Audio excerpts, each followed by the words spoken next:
2001, eu fui designado para ir para Guarapuava. E quando eu cheguei em Guarapuava, o irmão Juvenílio cuidava da parte da limpeza da igreja. Fazia uma semana que eu estava como pastor, ele entrou no meu gabinete, no meu escritório, e falou: pastor, eu vim ver se o senhor vai permitir, com molho de chave, que eu continue com as chaves da igreja. Eu tenho todas as chaves dos escritórios, dos departamentos aqui, porque eu faço a limpeza da igreja. Aí eu falei: mas, irmão Juvenílio, quanto a igreja lhe paga por mês? A igreja estava enfrentando algumas dificuldades financeiras, para a gente ver se a igreja vai ter condições de continuar pagando. Ele olhou para mim e falou: pelo amor de Deus, pastor, não fale em dinheiro para mim. Eu falei: por quê? Ele falou: não, eu sou aposentado, pastor. Eu limpo a igreja, mas eu não cobro nada. Eu falei: sério, sério. E eu já tinha vindo de situações de processo, de gente que trabalha 15 dias para a igreja e quer ganhar 10 mil reais de processo. Eu falei: isso não vai dar bom, não.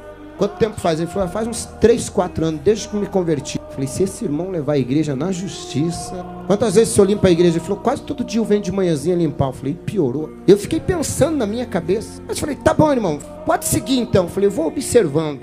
Que aí você vai conhecendo a pessoa, tal.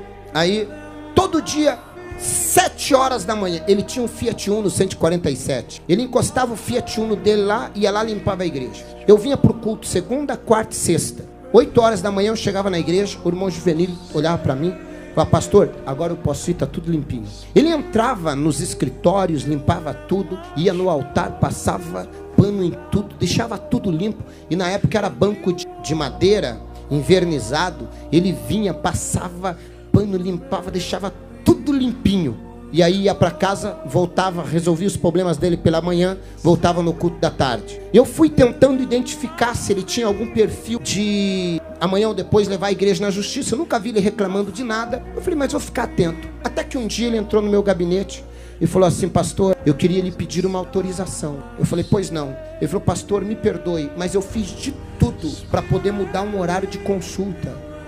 E o médico não tem outro horário, só pode me atender 8 da manhã. Eu estou com alguns problemas de saúde e eu queria pedir se o senhor me libera de eu limpar a igreja esta quarta-feira. Só que se o senhor disser que não tem problema, eu remarco consulta de novo, espero, era pelo SUS, espero nem que demore 6 meses, mas eu não vou abrir mão de cuidar da igreja para uma consulta. Eu falei: irmão Juvenílio, quanto o senhor ganha para limpar a igreja? Ele falou: não, nada, pastor. Eu falei: irmão Juvenílio, o senhor não é um funcionário, o senhor não tem carteira assinada. O senhor não precisa nem justificar. É problema de saúde. Vai cuidar da tua saúde. Eu falei: pastor, o senhor não vai ficar bravo comigo? Eu falei: meu Deus, esse irmão é diferenciado.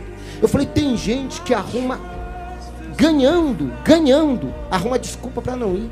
Eu falei: esse irmão não está ganhando nada. Ele vem me pedir uma liberação, coisa que ele nem deveria pedir, não estava pagando nada. Mas ele veio, eu falei: não, irmão Juvenílio. Ele falou: o senhor não vai ficar chateado, pastor? Eu falei: claro que não. Eu fiquei na minha cabeça, eu estou tentando descobrir o que esse homem tem que os outros não têm. Aí tá, ele foi, o que aconteceu? Deu certo? Ah, não, pastor, já estou tomando os remédios, estou melhor. Um dia, o irmão Juvenílio atrasou para chegar a limpar a igreja. Chegou, o culto começava às 9 da manhã e ele deve ter chegado às 8, porque sempre que eu chegava, ele já estava saindo com a igreja limpa. E nesse dia, eu cheguei e o irmão Juvenílio ainda estava limpando a igreja. E como eu cheguei bem devagarinho, ele estava nos bancos lá da frente, limpando a igreja. E eu vi que eu cheguei de costas, ele estava chorando e falando sozinho. Eu falei: irmão Juvenílio deve estar passando por algum problema, ele não deve estar bem. E eu fui chegando perto dele, pé, por trás do irmão Juvenílio, vendo ele chorando, derramando lágrima e passando pano no banco. E quando eu cheguei perto dele, eu ouvi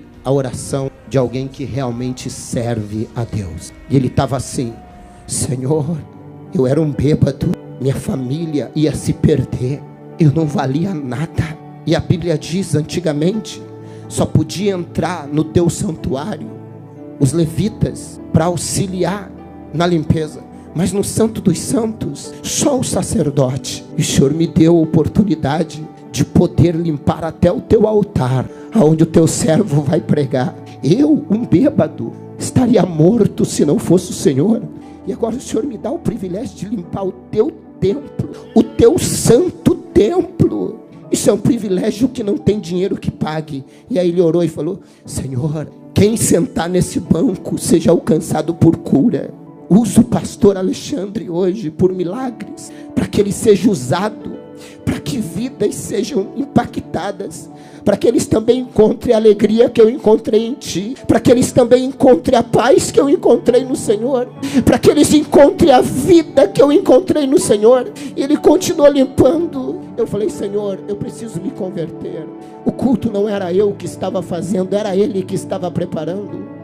O culto era para Ele, era para o Senhor. Naquele dia eu senti que nada do que eu achava que eu era. Naquele dia eu vi alguém com uma conversão muito grande. Naquele dia saiu toda a preocupação minha com respeito: esse homem vai levar a igreja para a justiça, reivindicando direito. Ao contrário, esse homem se sentia o mais privilegiado de poder fazer qualquer coisa para o reino de Deus. E cada vez que eu acho que eu sou o dono do altar, que eu sou o pastor, presidente da igreja, eu lembro dele, eu falo: eu não sou nada, eu só sou um privilegiado, que ele me deu o privilégio de assumir o altar, para falar do amor dele, para pregar o evangelho. Isso é conversão, isso é servir a Deus com alegria, isso é reconhecimento de quem nós éramos e de quem nós somos. Gratidão, gratidão. Entrai pelas portas dele com gratidão. Era ali o espírito de gratidão do irmão Juvenílio me convenceu. O espírito de gratidão me fez entender que quando você serve com amor, com temor e com gratidão, você consegue manter isso.